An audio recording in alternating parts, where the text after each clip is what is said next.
Today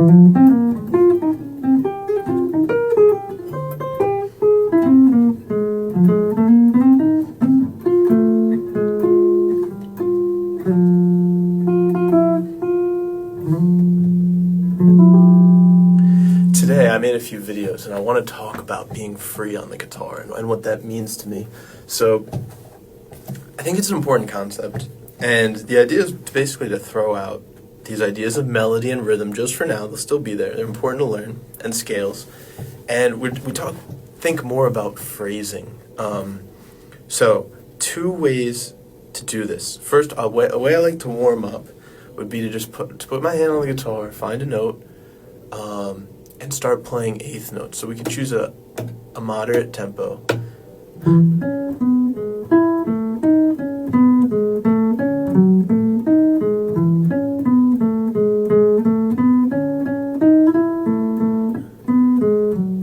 And I'm just playing the major scale. You could also add the chromatic notes. That's really my favorite because you can get some weird sounds you've never heard before. But both are good in order to expand your vocabulary. And the reason why that's good is you make a lot of split time decisions of like, am I going to go here? Am I going to change the string? Am I going to make a leap? And in my opinion, the faster you get at making these decisions, the more free you are to be able to kind of listen to the people around you. If you're always worried about the technical aspect of the music, you're going to miss a lot of what's going on around. And I'm definitely guilty of that. And something I see a lot of guitar players also are guilty of is getting so absorbed in our instrument. Sometimes we lose the surroundings. So another way to get free would be to take a tune you might know, like Softly as a Morning Sunrise. So we have F minor, right? And the 5 chord, which would be C7. So I would learn the melody of the tune. It's like soft.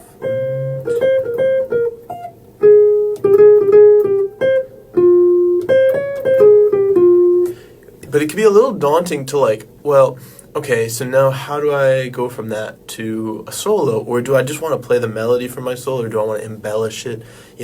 And these are great, if you listen to the history of jazz guitar too, it's like, it's not usually just the melody played as such. There's a lot of freedom involved, even if you go back to the beginning of the guitar with, guitarists like Eddie Lang, who are just like, they play the blues, and you can hear the sense of freedom in their playing of split time decisions. I love that about the guitar because it's just such a creative thing.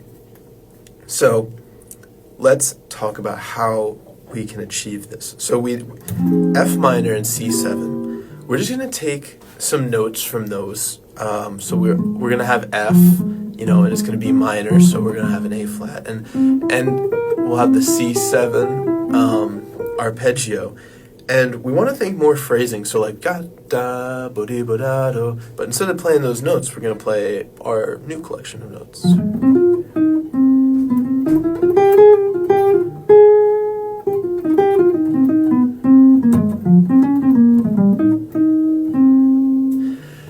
So there, split time decisions being made, and I'm just doing da da ba dee bo, but with the wrong notes, so to speak. And you want to be able to hear what they're going to sound like. Da da da dum be ba ba boo ba dee dee do do do da da ba dee dee dee da da boom ba ba ba ba. So you want to train your mind and your hands to work together. You're not just like, let me just like spam random notes. There should be a connection there.